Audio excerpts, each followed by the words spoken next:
regardless of what happens out there. Doesn't matter. Keep your swagger.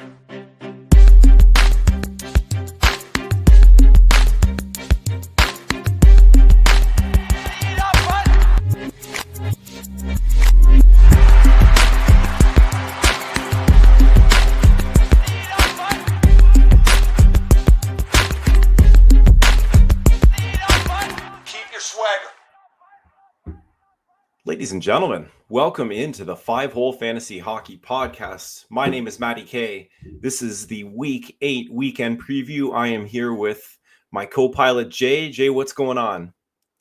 Oh, great to talk hockey, Matty K. It's a Week 8 weekend. Oh, man, let's go. I'm excited. I love it. And I'll just say that was a bit of a bullshit throw by me to start the show. So we'll be better for you on that. We'll be better for the audience on that, man. I'm excited to do the show with you. I'm usually not on midweek. So at first I'm like, is this a Saturday? It is not a Saturday, but I'm excited to be on the show with you and to talk about what we got coming on this weekend. A bit of a different weekend than we're used to in fantasy land for the most part. So we got a bunch to talk about there before we kind of dig into the show and get into to what this weekend looks like. You know, if you don't already, please give us a follow on all of these socials that we are currently active on, whether that be Twitter or X, wherever you get your podcasts, whatever platform that you use, whether that's Apple or Spotify.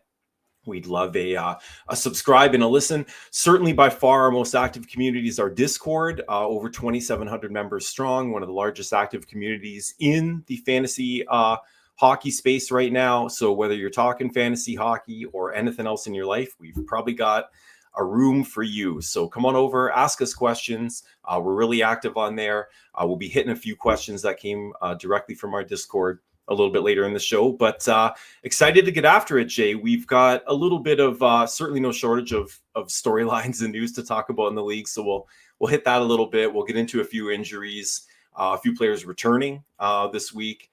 Certainly dust off that mailbag a little bit, and then we'll actually look at what this weekend's schedule looks like. Is there anything to attack here? So with that, I'm going to throw to you, my man. We had some in terms of storylines.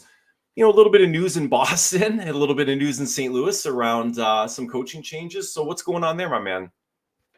Yeah, man. Oh, boys, Montgomery. I guess out of the flames and into the fire once again. So I guess Boston booted him off, and he moved a bit closer to the Midwest, and there he is. He's yeah, back that took St. real Louis. long, eh? We heard people saying, "Oh, this guy is too good of a coach. He's not going to stay without a job for very long." It was within the same week. 5-year deal. Sorry, other guy, you're out. 5-year deal. But like, honestly, so obviously that was a little bit more, you know, last week's news or earlier in the week's news. So, I mean, we're a game in right now. And unfortunately, on the Boston side of things, it doesn't really look like much change. They laid an egg on Monday against Vancouver. It was nice as a Lankinen owner, for sure. But certainly not what Boston was looking for. I mean, they've been struggling scoring already, and they've got 11 goals over the last 7 games. I mean, that's under 2. It's like 1.5 a game. It's dead last in the league, right? Meanwhile, St. Louis actually gets a W. In a shutout W at that. Like, this is, I mean, I hope this isn't one of those cases where St. Louis manages to pull like the rabbit out of the hat again. You know, like, what was that last place in 2019? Like Stanley Cup finalists and winners eventually. Yeah, this is kind of an interesting one. Boston is tied going into, I'm trying to see, that's not the third, right? Like, I think this is midway through the third. Like, they're tied right now against. Yeah, I think it's 3-3, right? They got a few on the board. Pasternak notably has not scored. So that'll be 2 goals over the last month for David Pasternak. Anybody who's an owner of him, like myself, you're definitely feeling that right now. We are in the trough, so don't do anything crazy. They certainly have lots of opportunity coming up, so I certainly stick with it. And he might be one of the only Bruins I'd stick with, but stick with Pasternak. Notably, Marchand with 2 goals, hat trick alert, possibly on the marker. But it's interesting. I mean, it's almost the battle of the 2 old guys, Nelson and Marchand, both on the hat trick alert, so to speak. Yeah, St. Louis though. I mean, listen, they they were in a skid. They had lost 7-9 prior to the coach getting axed and hiring Monty. They were averaging 2 goals a game, a little bit better than Boston, but certainly near the bottom of the league. And like they need more from their top 6. So like the first game in, you kind of figure with a coaching change, you kind of see what they're going to do. They'll probably ride the studs a little bit early on, and if nothing else, make your press conferences a little bit easier out of the gate when you're just playing your studs. But like Rob Thomas played 19 minutes last game, and everybody else was like between 12 and 16 minutes, which I thought was a little odd. So we'll kind of see what Monty does, with that St. Louis lineup. They're pretty top heavy, but you can actually get a few of those pieces. So depending on what the schedules look like, keep an eye on St. Louis. Maybe they'll get a little bit of a new coach bump here. We're hoping the same thing for Boston, but so far. Quick interrupt here for any listeners who are also been waiting for the game day goalie, I guess, live starters or not. Yep. Start Gibson, not Dostal, in the Anaheim-Seattle game tonight. Okay. Gibson's been getting a lot of starts. They've been flip-flopping them pretty effectively, and I'm looking at that ownership, and it doesn't reflect that 59 versus 20. Like, Gibson is the 1B. Like, don't get me wrong. This is Absolutely. a 1B situation. Make sure. And I know you every year, right, we talk about, they're showcasing Gibson, and they very well might be. But for the time being, he's gotten more of the starts over the last couple of weeks than Dostal has. So doesn't change the ownership for Lucas Dostal, and you're going to be holding on to him. But just might need to bolster that goalie roster a little bit if he's who you've been relying on as like a 1A type starter. He's probably not going to give you that volume of starts. But leaving Anaheim and leaving Boston and St. Louis behind, 2 teams I just hate talking about to begin with. But I listen, Sidney Crosby, we've heard forever that he's going to retire a pen and they'll build a statue of him outside and he'll work in the front office till he's 90. But are we maybe rethinking that Sidney Crosby storybook ending in Pitt a little bit? Like, I know he holds a full no move, so he holds literally every card, and that's it's in his contract, and he certainly deserves that. But like last month, Pittsburgh was 31st in the league in goals for per game, like 2 and change, 30th in the league in goals against, almost 4, 30th in shooting percentage. Like Sid himself is a top 35-40 player in pretty much every format. And there's literally no one else on that team that's like within the top 200. That's other than him. So you start to think Pittsburgh really hasn't undergone any sort of teardown or rebuild in the Sid era that I can recall, maybe little bits and pieces of one. So it's almost like he keeps saying, I want to stay, I want to stay, I want to stay. But you're tacitly agreeing to something that you really don't have a lot of firsthand experience going through, Jay. So what are they going to do with him? I mean, the instant he said he waives his no move clause, there's 10 teams that want a piece of Sidney Crosby, and why not, right? But I don't know. I think it's going to get a little messier there as we move through the season. Do we have equivalent? Like, obviously, because he's such a generational talent, generational player, generation indicates obviously that there's not that many other players of that same caliber and of that same trajectory. Do we have a comparable? The closest comparable I was thinking might have been Patrick Kane, and even he ended up moving off of the Hawks after years of sustained. Yeah, he was the last one there too. That's right. I think Taves would have obviously been there with him given the health concerns, but yeah, that's actually a pretty good example. Off the top of my head, I can't think of anybody that has the status of a player. The other guys, honestly, are on the same team with him. Right? Like, those are the other ironically, guys. Yes. And Ovi, for other purposes, probably is the other immediate comparable. Obviously, knock on wood and everything, hope Ovi comes back healthy, just completely, gunning for that. JC was gunning for the Rocket at a certain point this season, right? Well, but this now, is at least their for the tear record, down.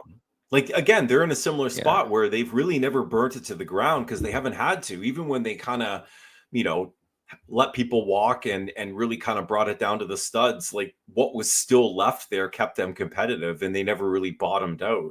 And even this year, where people kind of felt they might slide out, they barely got in last year. All of a sudden, they're a lot higher up the standings than people thought. still amazing, to be honest. Like, I don't even want to say they're struggling in lieu of Ovi. Like, let's look at the standings right now. They're what, third with 4 games in hand? Like, this That's is right. right, Matty King. Like, are the Washington Capitals just a good hockey team? They Like, might be, against all of our earlier preseason prognostications, and not just ours, many others. But yeah, they might actually be good. They're a little bit deeper than we thought. They play fun hockey. They sling the biscuit around. So I mean, I really do enjoy watching them play, and I mean, certainly getting, you know, the grade 8 back is he's because the engine of that team. But they're they're still doing pretty good things without him in the lineup. and their goal differential is insane. Like, it's both ends, right? Like, this is solid offense, top offense in the, like, one of the top offenses in the division and in the league as well. But they Now, have a stingy defense on top of that, like least goals against in the entire division, entire conference. Honestly, like, this is a really is this seriously just yeah, they're what is playing going good on puck. I in mean, we're a Washington? quarter of the way through the season, but yeah, they've had a great start and they've sustained it. I'm glad you kind of let us segue here into. I got a bit of a did you know here, my man. So, did you know, Jay, that there is a team with the second best goals for per game over the last 2 weeks, and that same team also has the most number of games upcoming over the next month. So, seems like a pretty good binary addition of a couple of stats there that you Can I would think. hazard a guess, Matty I K? want some players on that team. Yeah, who is that team? It's got to be Edmonton, right? Come I on. mean, maybe Edmonton in a few months after they go through or finish off their early season swoon. No, Jay, this is the Columbus Blue Jackets. Like I said, second best team goals for per game over the last 2 weeks. They're hot recently, and they play the most games coming up over the next calendar month. So they've got 26 goals over the last 6 games. That's about 4 1/3 per game. They're doing it while they're firing almost 35 shots a game, which is also first in the NHL. And they're doing most of it at even strength, 5th in even strength goals over that period with 19. And we look at who's doing this for them: Monahan, Marchenko, Zach Werenski, even on the back end. All of those players are point per game, 20 through 20. Kent Johnson has been doing fantastic. He's only played 6 games, split up with injury, but he's got 9 points over 6. So he's actually 1.5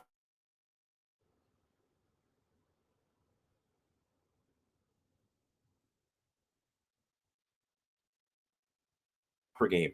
But the interesting part about all of this is absolutely wild with that most recent production. But this is one of those scenarios where we can take advantage of getting ahead of what's actually happening versus what people think is happening right now, which is they're Columbus. They might have had a good game. It's not going great. It's like, well, they've actually put about 3 weeks together now where they're doing it and they're doing it the right way. So I'm not here to say they're going to do this down the stretch for the next 14 weeks of the regular season here in fantasy land. But for the time being, and certainly in the upcoming 3 or 4 weeks, you could do a lot worse than grab one of these Columbus players that's probably rotting on your wire at like 23% ownership and outperforming people that were drafted in like the 3rd and 4th round.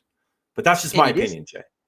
And it is insane that Werenski is the only guy. I mean, Werenski obviously PP1, D1, no surprises there. But for the fact that all those other guys are less than 40% owned and available, hell yeah, sign me up for that. They're basically what, like the East version of San Jose Sharks. Like, everyone's streamable, everyone's overperforming, or it appears to be overperforming compared to expectations.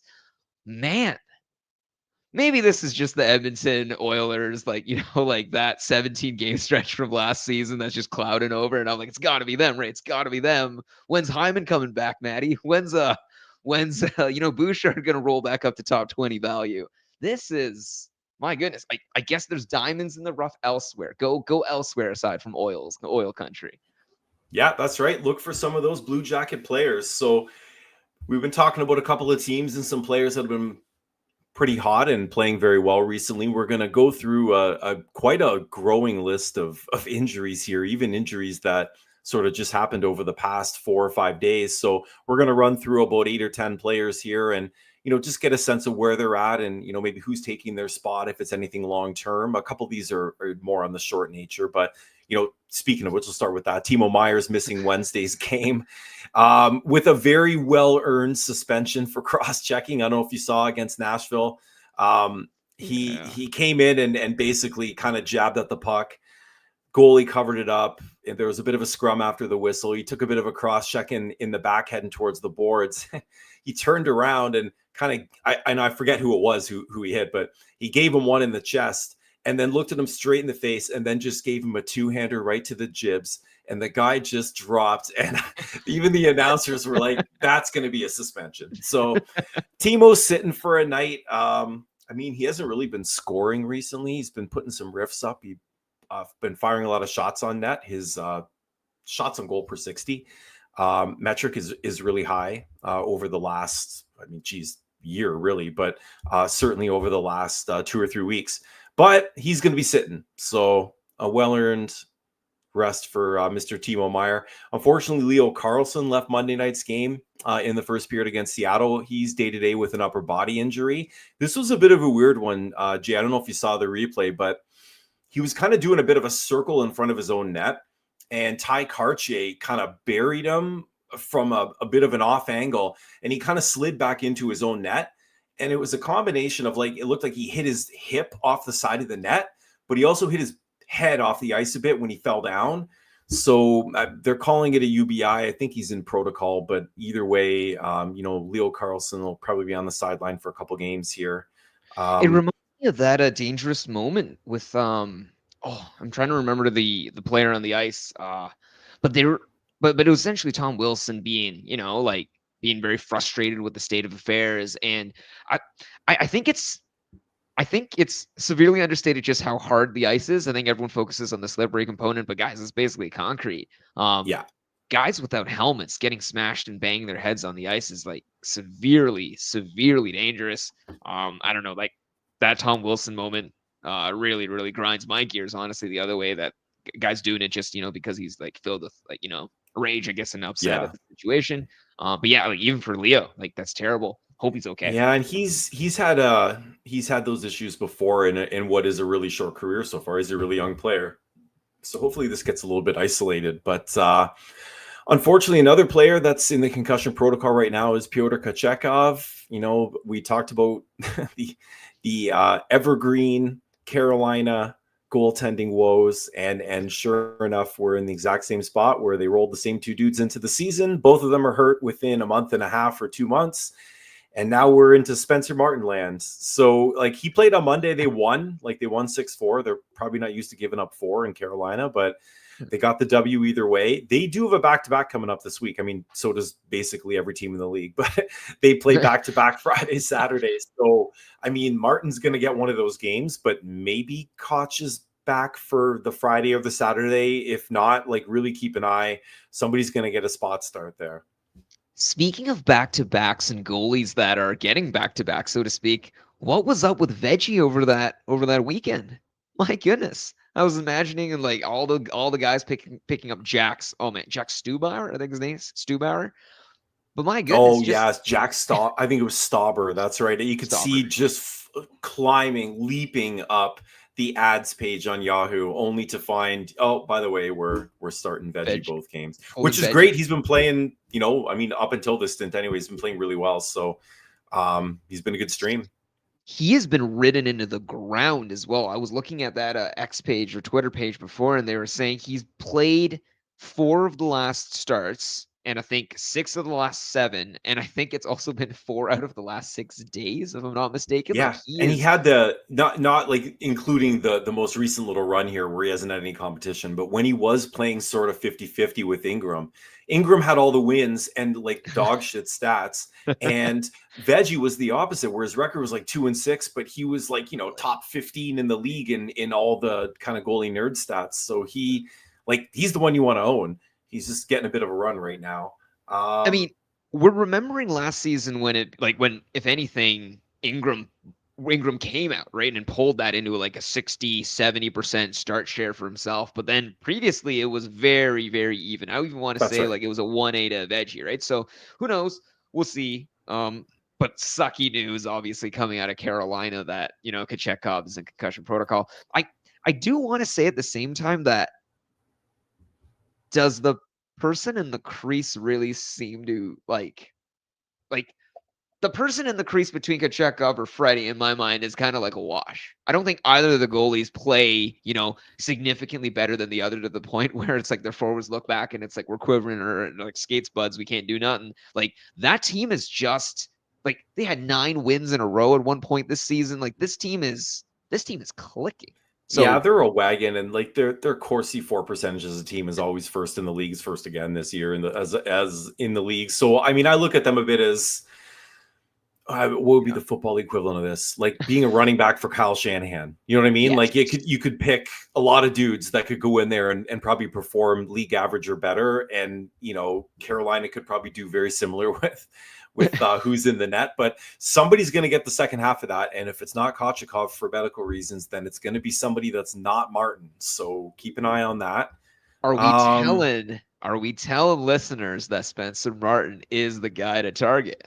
Well, I mean, I think extremely short term, yes. Like the Kochetkov injury, if it is protocol, and if he's by all accounts he's progressing through it at an appropriate pace, if not quicker than anticipated. So, like, hopefully it's a kind of a non-issue, and Martin gets a couple starts here, and they weave him back in. But if for some reason they don't, they also might be a team that's looking for a goalie. So, we're not really talking about trade targets and sort of long-term acquisitions here, but there's a lot of Blackwoods and other goalies around the league that could potentially have a new home. We just talked about one with Gibson. So, Vanacek. Yeah.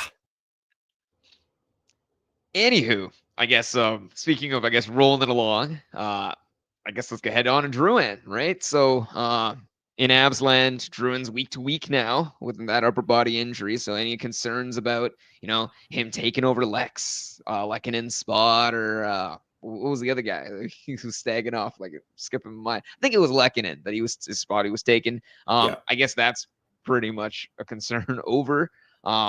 He had 2 goals, 4 shots on goal the previous game. But at the same time, he was getting all those other complaints about, like, why is this guy taking up that spot? So honestly, at this point, like, I've been even seeing like the Ross Colton drops that have been skyrocketing the past little bits, ticking back up into ads, as I think people are wondering when he's going to come back with that foot injury. So heck, honestly, that Colorado blender. Yeah. Matty K, any thoughts?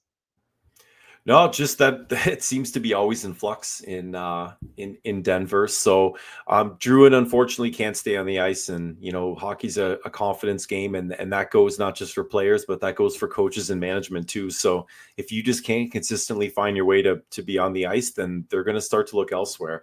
And I know they're financially invested in him, but not to the tune of the core of their team. So I mean, keep streaming the people. They're going to ride the Vals. They're going to be riding their horses even more. Colorado and Bednar seems to do that anyways. So anytime one of the periphery players in Colorado either underperforms spectacularly, which is usually Drouin, or gets hurt frequently, which is also usually Drouin, if one of those 2 scenarios takes place, it usually just means more ice time for the guys that you probably actually drafted. So we'll see what happens there. There's a couple players here actually that I'm going to mention here in a row, because we talked about them on the week 8 preview around opportunities with teams that had very good schedules, but very difficult to break into really where any of the production is. So we started in Detroit and said, like, the team themselves is not doing great, but oddly enough, their power play is raking right now. But unfortunately, everybody on that power play is owned. But the very next day, Patrick Kane was ruled out and missed, and is going to miss again Wednesday versus Calgary. He missed on Monday with an upper body, and that's extending in through tonight. And so there is an opening on the power play one for Detroit, which might be the only part of Detroit you want to own. So Michael Rasmussen was up there. If you have an opportunity to stream that and it fits in, he's the person that's gone up there and taken Kane's place with the other 4 that have been pretty consistently rocking that PP1 in Detroit all year long. And very similar thing happened with Montreal. We talked about how optimal their schedule was through the end of this week, and given us the really odd Tuesday, Sunday off night this week, which only a couple of teams did. And we talked about Lane Hudson being on power play 2. Be great if he had some opportunity slide his way for power play 1, but that was occupied by Mike Matheson. Well, Mike Matheson is now day-to-day with a lower body. He was a late scratch on Tuesday. He's now out Wednesday, which means opportunity for Hudson. So he didn't do much with what happened on Tuesday. I honestly have not checked to see what they've done tonight. And they've got their couple of weekend games coming up, including that Sunday schedule where there's not really many teams playing. If he's holding PP1 by then, Matheson might be back. But if for some reason he's not, I think Hudson could be a stream. So just a couple of players and teams specifically where we really isolated. You could go here if what one of these things happened, and in both of those cases, that's what happened. So you looking in any of those directions, Jay? I literally just dug into Lane Hudson to see what was going on tonight, and the Canadians just gave up a 3-2 lead in late in the third to the Blue Jackets, so we'll see where that game goes. And no, Hudson's done absolutely nothing, even with his PP1 time. Well, hopefully, Young maybe those chances will. Yeah, he's still got the latter half of the third and possibly overtime to work some magic. I think the big one as well with those PP1s is what part of Detroit's clicking power play 1 was Patrick Kane being there, and possibly sliding the puck around, find the right guy at the right moment, and how much does Rasmussen contribute to that, right? Like the power play 1, if we're talking about that percentages in a vacuum, then it sounds great. There's an opportunity. What if the core guy that was creating the opportunities was left, and the guy you get on just tanks that opportunity? Having said that, at the same time, it is pretty surprising that, of all 32 teams, I probably would not have guessed the Red Wings or went with the Red Wings for a 30% power play conversion. That is insane. That is an insane conversion rate.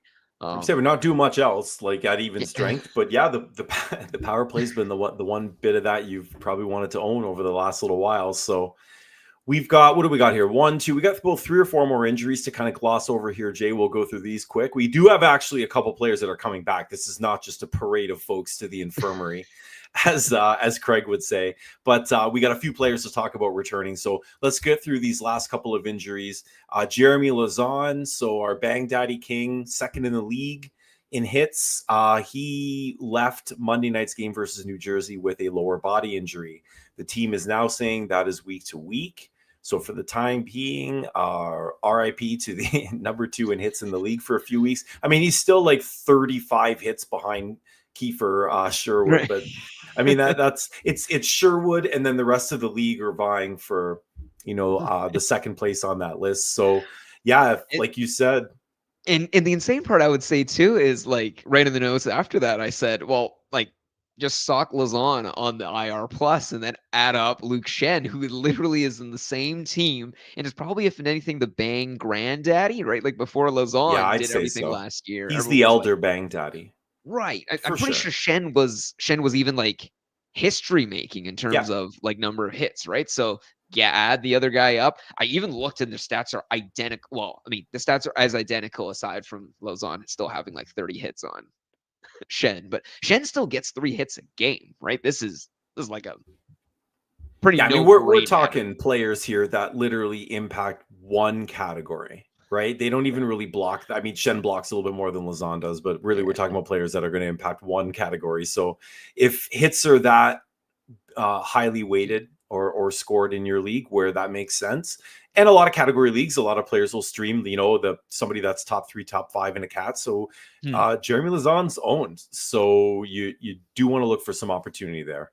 It's almost a weird setup where their value is kind of, unless they really, really outperform expectations, their value is kind of muted in a points league, and their value is very, very high in a cats league, but also constrained in certain categories simultaneously. I honestly think you don't need to panic waiver a wire at a Luke Schenn if you're already comfortably ahead in hits, for example.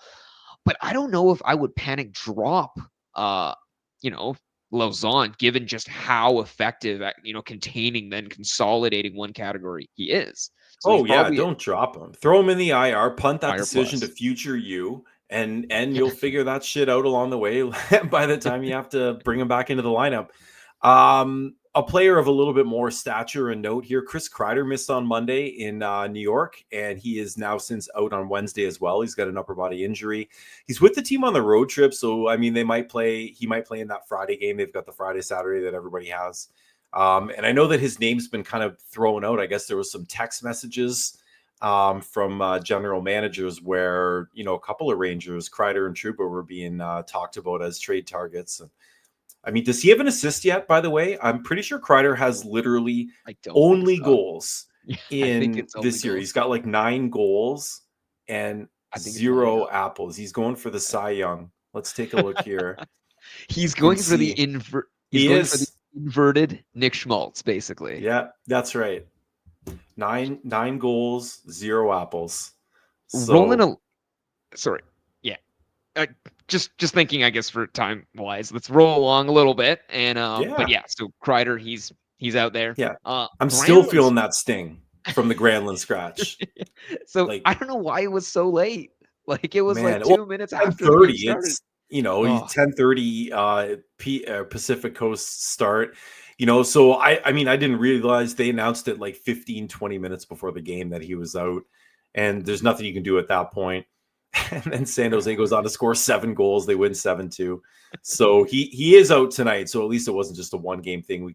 I could put him in, or anybody could put him in their IR plus slot. And I mean, he took an elbow to the head versus Dallas about a week ago.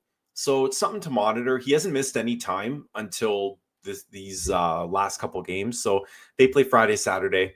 We can keep an eye on it. William Karlsson missed on Monday. It's a personal issue. So he should be back for Wednesday, Friday, Saturday, like everybody else in the league plays. So if you can fit him in, he might be making his way back in the lineup. And here we go. We got 4 players of note that we actually found that came back. For the love of God, nobody leaving. Somebody came back. Seth Jarvis came back, Jay. And Carolina welcomed him back. They had a bit of a marquee matchup against Dallas on Monday. They won 6-4, as we talked about with Spencer Martin in the pipes. But Seth Jarvis had himself a game in his return. A goal, 2 apples, power play point, 3 shots, 5 hits. Not much more you could ask for someone. So, I mean, nobody dropped Seth Jarvis, right? I mean, you're probably stashed him in your IR and, kind of watch Carolina keep doing their thing. But you Seth Jarvis owner at all in any of your leagues, Jay? Oh, 100%. I was even going through the parts trying to like figure out which guys I could drop just to reactivate the guy, right? It was, oh my goodness. And I want to apologize first, like, for the next guy we're talking about in the returns. Like, we mentioned that Philip Broberg is now skating. He was skating at least yesterday, and now he possibly could be returning for the Saturday.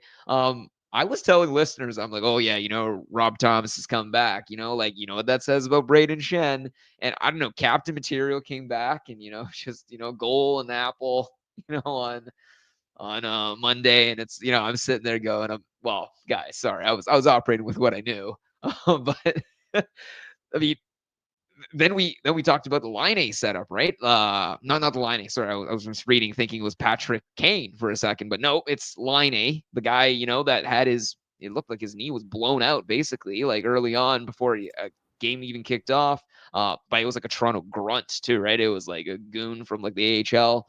Yeah, it was preseason. It was preseason, right? And then now he's traveling with the team, Maddie. Like, what is in those knees? I mean, I'm happy for Patrick Laine, the human, because it's nice for him to get back on the ice. I mean, Montreal is just an absolute tire fire right now. So in terms of production and in terms of where you're going to look for scoring, it's both the bottom of the list in terms of where the league is right now. So I'm not overly excited for the fantasy implications of Patrick Laine returning.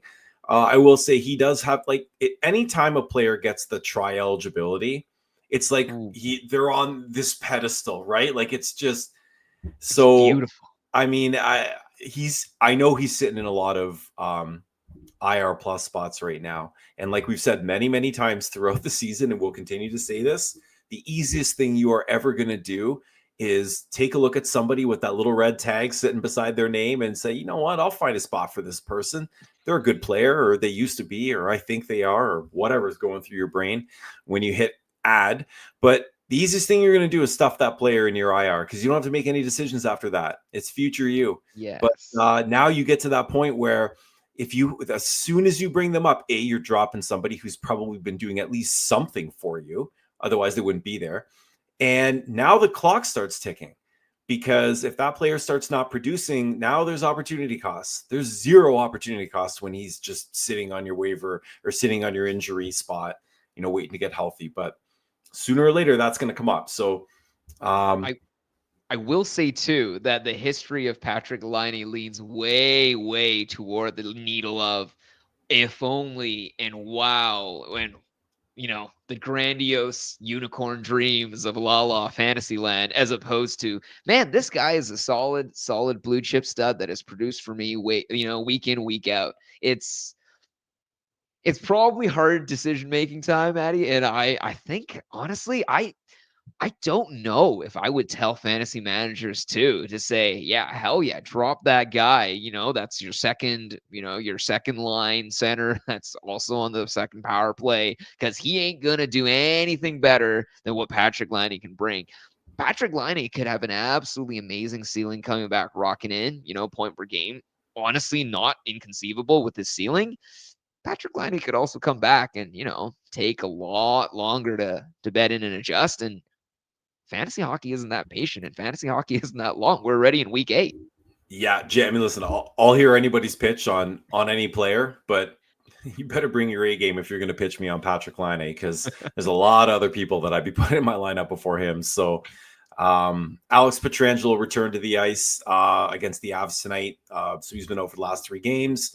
I mean, at this point, I think all that means is any other Vegas defenseman that has been doing well to this point, if Pietrangelo starts doing well, it's going to come at their expense, because none of them have been doing well at the same time. So Pietrangelo was doing very well. He kind of had a little bit more power play share than people anticipated coming into the season. So, I mean, maybe he's the Vegas D worth owning for the next 2 or 3 weeks before it switches back to Hanifin or goes to Theodore or comes back to Petro. I mean, I guess it's nice that there's options and you can switch, but it's very frustrating in some ways as fantasy managers to look at this. I will understand that it's like, a gold mine in terms of like an actual hockey concern. But yeah, you're looking at that list, and who do you have? Like, there's Peach, obviously Alex is there, Alex Petrangelo's there, but then Hanifin, Theodore. I mean, at one point, what's this like? I mean, I can't say like Korjak was getting anything like significant, but I mean, even McNabb was getting like, averaging a ton of minutes. It's not a team where I can confidently point to and just, even put aside the guys like Makar, put aside the guys like Dahlin, even a team like Utah, right? Where it's like unequivocally Sergachev, night in, night out, those minutes are going to go one way. Where are the minutes going to go? You and I, Maddie, we can't tell each other, with a straight face and go, yeah, it's going to be this guy for the next 3 weeks. No holds barred. Frick. Like, I do feel for fantasy managers who drafted any one of these guys thinking that they would be the bona fide PP1 stud. But do you have any names here that you would even suggest going forward for any managers to target? I mean, at this point, not really on that. Like for Vegas, I mean, we're sort of. I think it's that Ferris wheel basically, and that's pretty much it for the rest. I mean, if you have a piece of it already, then you're probably holding, one of those players. I noticed them on the wire in at least one of my other leagues, so I don't think any of them are crazy high in terms of ownership percentage. So, but I mean, a lot of them is you're going to get some power play upside for whoever's locking PP1, and then largely peripherals, which is what Pietrangelo brings, right? He was, a lot of assists early on in the season that really drove his point production a little bit unsustainably higher than it typically is for him. But other than that, he was doing all the typical Petro things that he does. So it's nice to see him back in the lineup. Looks like we got a couple mailbag questions here, Jay. I'm going to throw this first one over to you here. We've got one of our listeners looking at going over a little bit of a look into what Alex, the second coming of Raccoon Jesus Laferriere, has been doing over the last little bit. He had a really hot start. We were talking about him a lot over the first 3 or 4 weeks of the season for LA. But what's he been doing recently? They play the same Friday, Saturday coming up that everyone else does. And then they only play twice next week. So any thoughts on Alex Laferriere in terms of what he's doing? 15 points in 22 games. He's got 9 goals, gets a good chunk of power play time. What do you think? And we commiserated a bit, Matty K, right? We were both saying, yeah, we have him in our leagues. And it's also at the same time going, man, like everything about him streams unsustainable, right? Like he was converting at like 25% shot rate. Like everything about it was hinging on the fact that he was getting enough minutes and somehow continuing to get that odd goal and assist and production throughout. They even dropped Brant Clark rather than move him down to, I guess, even up and open up space for Quentin Byfield to join on as well. So, I mean, Frank, if he isn't going to get those minutes now, we were looking, he got full power play one time, even with full power play one time, got only 14 shifts last game and barely broke 12 minutes, right? I don't think the power play is revolving through Alex Laferriere. Like you can even just look at his power play IPP is 25%. He's been getting power play one time basically the whole year. So whatever LA is producing on the power play, for the most part, it doesn't really run through him, which makes sense. I mean, I think looking at the players on the ice, you wouldn't expect that to be the case. His regular IPP seems pretty normal. He was 59% last year. He's 60% this year. So, I mean, secondary assists, he's got 1 of 6. That's really not jumping off the page. 5-on-5, he was overproducing, at the beginning of the year, and the shooting percentage reflects that, almost 13%, 5-on-5. But we look at that power play IPP being so depressed. His shots on goal per 60 were the same as they were last year. So, I mean, I see a player that had a really hot start and has now had a really cold last couple of weeks. He's got no points in his last 6 games. But I mean, he's taken a step up here. He played 81 games last year and got 20 points, 23 points. And this year he's played 22 games, got 15 points. He's pacing for 55, 60 points. I don't think he's going to shoot 19% for the year. But even if that cools off a little bit, I mean, he's taking 2 shots a game. So if he takes 160 shots a game and that shooting percentage even cools off a little bit, he gets down into that 15% range, right? 14, 15%, even closer to his career average. On 160 shots, that's 24, 25 goals. He's already got 9. If he gave you 25 goals and 50 points, I think he'd be pretty happy, and he's got a couple of power play points if that notched up a little bit. There's going to be worse players on your team. He's got dual eligibility, which is kind of nice, but he's not doing what he did for you a month ago. So don't expect that. But he's also not going to be a player that gets no points in 6 games. I also wouldn't expect that. So he's going to be somewhere in the middle. And I guess the devil's advocate to it would be LA's got a horrific week 9 schedule. They play 2 games. They play on the heavy Saturday.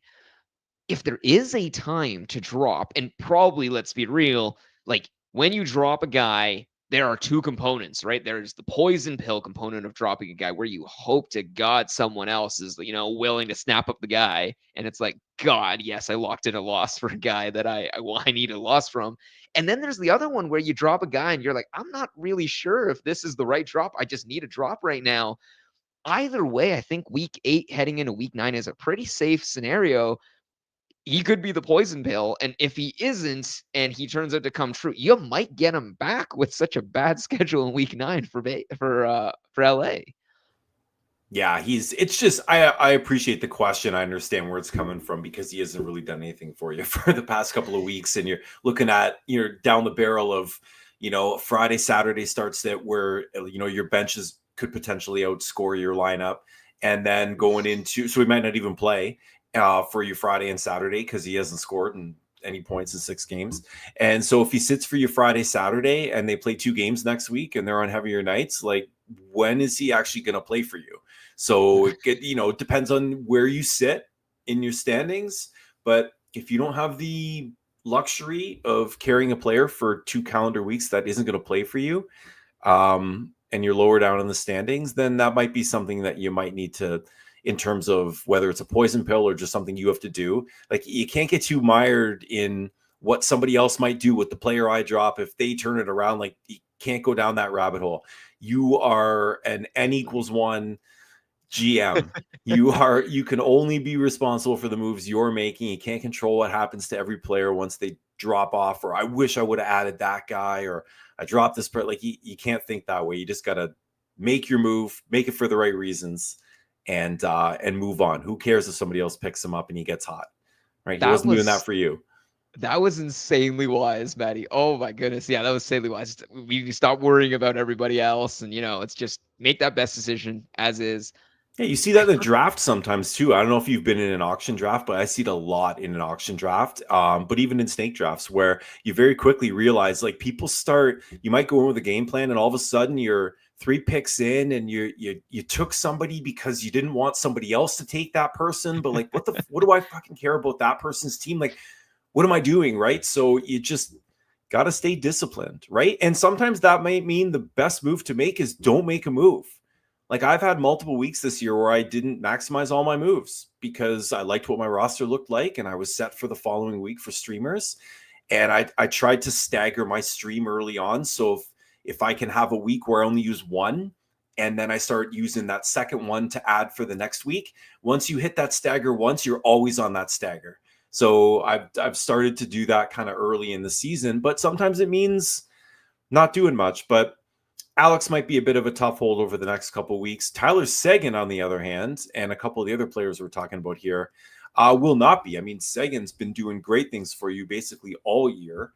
And whether it's sustainable or not, I think there's elements of it that are. He's shooting a little bit rich in terms of shooting percentage, but there's a lot of things that look very Tyler Seguin-esque about what he's doing. And Dallas has a fantastic schedule, and they have a great schedule for a good chunk of the rest of the year. So certainly into next week.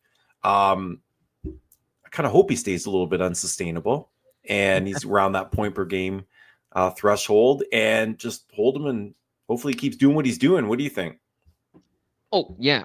I think the unsustainable part, I completely agree. Like, I hope they stay unsustainable, especially into the all 4 gorgeous off nights next week.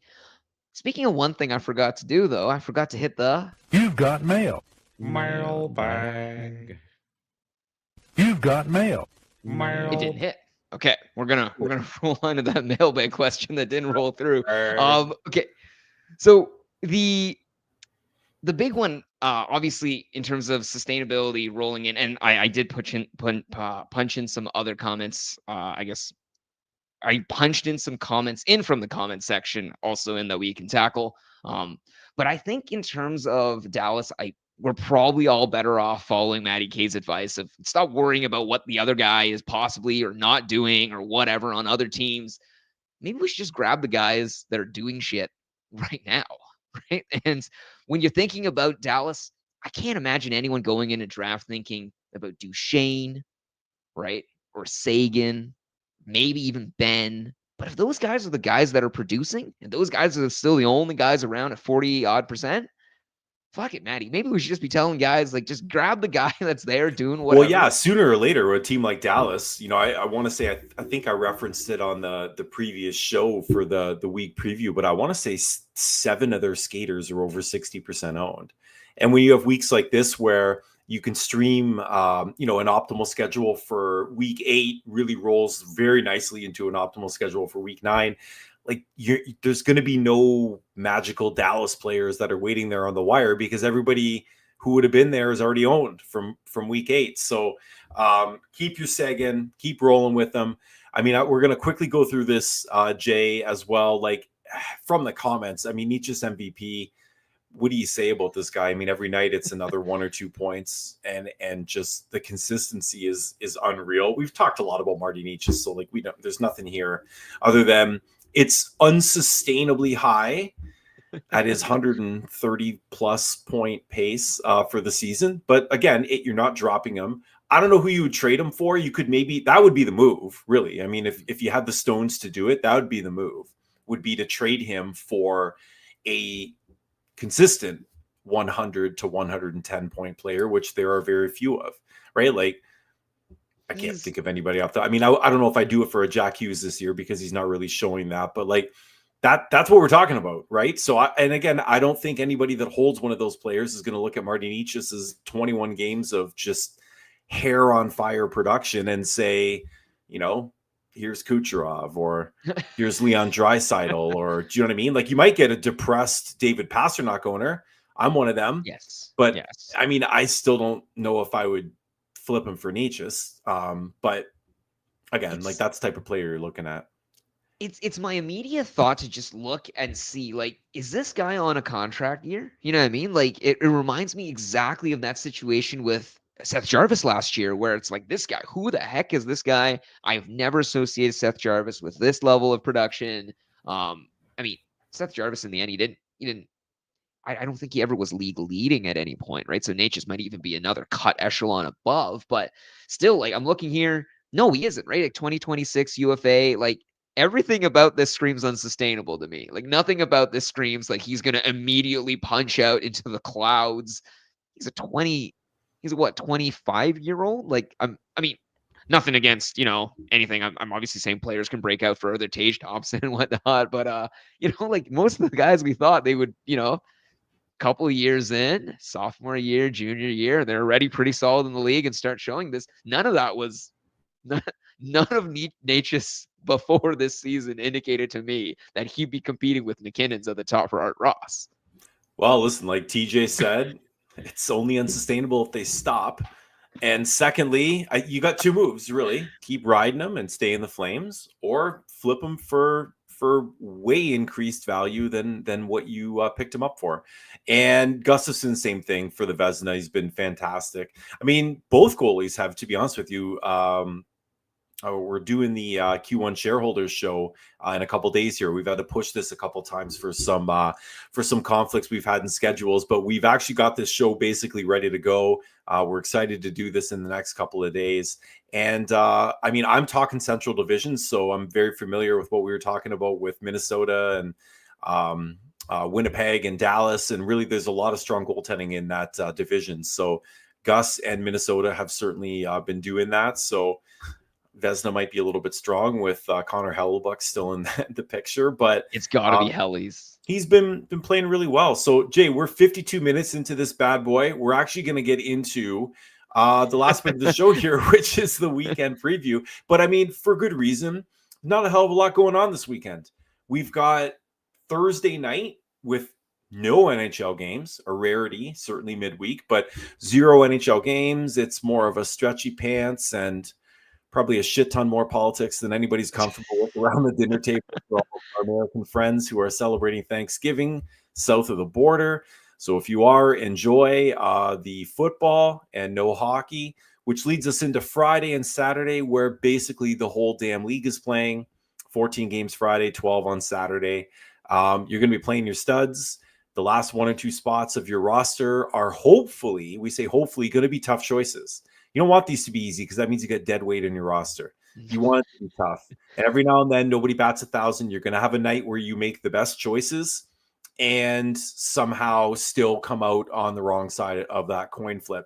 So you got to lean on strength of schedule and who's hot and cold right now, because the opportunity cost is really high when you've got multiple players sitting on your bench. And so I put in here, be wrong for the right reasons. So lean back on strength of schedule, lean back on who's unsustainably producing right now. This isn't the type of a night where you're like, tonight might be the night that so-and-so turns it around. Like, it's more stay in the Flames with that player. You want to be wrong for the right reasons. So what does Saturday, Sunday look like for us, Jay? Yeah. So, I mean, again, play the guys that are available. If you somehow have Saturday spots open and you're looking for a Saturday, Sunday back-to-back, 2 teams to target, Ottawa, Montreal. Ottawa plays LA and Anaheim, whereas Montreal plays the Rangers and Boston. I'd have to say Ottawa's probably the more winnable schedule of the Yeah, I two. like both of them, truthfully. Like I like the Kings. They're not really score as in terms of an opponent. They're really not scoring much. 10 goals in the last 5 games. And Anaheim because they really aren't scoring much ever. So I like both sides of those, whether you're looking to stream one of the goalies, which we'll talk about in just a bit, or whether you got players that we can stream.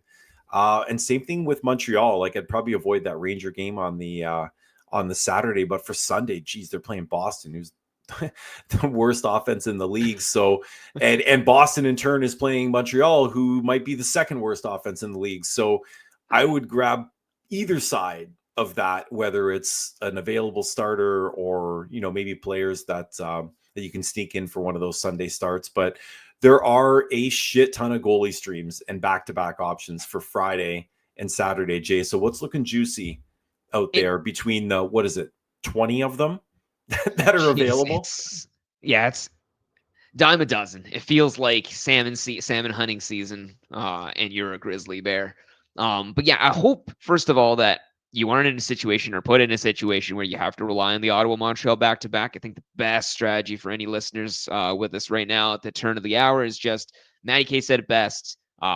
See if you can save any of those ads. Grab guys that are going to help you out on Sunday, and if not, start prepping early for week 9. That's the big takeaway. In terms of goalie streams, though, I mean, we're talking about what? There's Calgary, Seattle, the Rangers, Tampa, Mini, like all these guys with goalie options against juicy teams. Or like, look at Calgary plays against Columbus and Pittsburgh, right?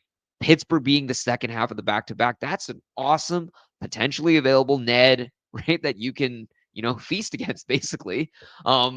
Seattle, San Jose, back-to-back with San Jose and San Jose. Frick, man, ever since that Vejmelka back-to-back, I am just wondering, like, anytime there's a goalie injury, I'm like, are they just going to ride the same guy over and over? I mean, I also wonder, I mean, San Jose's been playing better lately too. So do you target maybe the Seattle side if you're San Jose on one of those games? I mean, the reason we pulled these, 1, 2, 3, 4, 5 teams out is we're targeting bottom 8 teams in terms of goals for per game over the last couple weeks. Exact same strategy we talked about in terms of maximizing what your strength of schedule is going to look like. If you're looking for opportunities to stream goalies in a back-to-back scenario, then you want to target the teams that are A, shooting the puck the least, and B, scoring the least, right? That's what I want. And now, like, not what they did in the second week of October. Like, I want to know what they did last week. So these are like bottom 8 teams, goals for per game last couple weeks. And the teams we have highlighted here, like Calgary, that back half, you're getting Pittsburgh, like the Rangers get Philly and Montreal. So like we have both of those highlighted where Jonathan basically, Quick, whoever Quick's getting, I mean, Quick's got some of the best stats in the entire league in terms of save percentage. And he's going to get one of those games. So that for sure. I have Nashville kind of highlighted in terms of the Tampa back-to-back because I don't think you want the Toronto half of it. But if for some reason that lines up with the kid that got rocked by Columbus the other night, Jojo? Jojo, that's right. If he somehow sneaks into that Nashville start, then there could be something there on either side of those. That could be one of those 7-6 affairs again. And then either side, we just talked about how good Mini's goalies are. I mean, I don't think you're picking up Gustafsson, but Flower might be there on the wire. And they play Chicago and Nashville, so not exactly 2 offenses you're scared to be in front of. So those are pretty nice options for some back-to-backs for Friday, Saturday. I mean, Saturday, Sunday, I can take this one, Jay. There's only one in terms of opportunities for that. Only Montreal and Ottawa, as we mentioned before, have that Saturday, Sunday back-to-back. So we take a look at who both of those teams are playing, and either goaltender in that Sunday game between Montreal and Boston, if they're available. Monty's just over the Mendoza line there at 51% ownership. He might be available in your league. Primo's 2%, so of course he is. And Korpisalo is 22%. So if he happens to be a part of that Sunday game, I would take either one of those 3 goalies in a spot start scenario. And either side of that Ottawa back-to-back, that Forsberg gets, because you're not going to get Allmark in terms of ownership. But really, I mean, if you're streaming a goalie in a back-to-back, then you're probably looking at the Sunday start. So you're kind of having to shoot the needle between Forsberg getting the Sunday start and you fitting him in, because odds are pretty good you're not going to fit the back-to-back stream on a Saturday, because I mean, unless you have one goalie, the other goalie you have is starting. So they're not going to be there for that. So that leads us, I mean, honestly, Jay, we're about to finish things off here, but why don't you take us into sort of the very beginnings of our prep into next week? And I know you love those Sunday, Monday overlaps, and not every week has one. Actually, I don't think last week had one, did they? I don't. No, I don't think so. But there is one this week. So take us away. Yeah, so the big one is Dallas, right? So Dallas has both all those guys with the upside we talked about, with their top 9 being tumultuous and still around, like hovering around 40%, upper echelon guys 60% owned. Look to Dallas, grab those streamers. Week 9 is beautiful for them. 4 games, 4 off nights. They actually have the ideal pickup. So I would say hold on to your ads, especially this Wednesday night, rolling into Thursday morning when the pod rolls through. You're not going to have your week determined this week 8, most likely by your specific ads for one targeted team or player that have defined it. More than anything, unfortunately, it depends on where your team performs and which guys happen on your bench or on the roster perform for you on Friday and on Saturday. So look at your team, hold on to some ads, see where they go, grab Dallas players available probably with your Sunday remaining ads if possible. If not Dallas, look into Toronto. They've got 4 games as well, 3 off nights, which isn't a bad setup either, because hopefully by the time they've given you those 3 off nights worth of production, you might have an available ad saved up, and you could use that to exactly, Matty K, the word you used is escaping me, but it was a really nice segue to continue. Basically, once you have an extra ad in 1 week, you just kind of you can just keep rolling it. That's right. Like you just cycle through it. That's right. Where you're staggered. Staggered. Right? That's the one. Yeah. You have it takes a week. Ad. You gotta have 1 week where you purposely don't use, whatever. If you have 2 ads, don't use one. If you have 4, don't use one. But you want a bit of a stagger, so you're always getting that 1 foot into next week.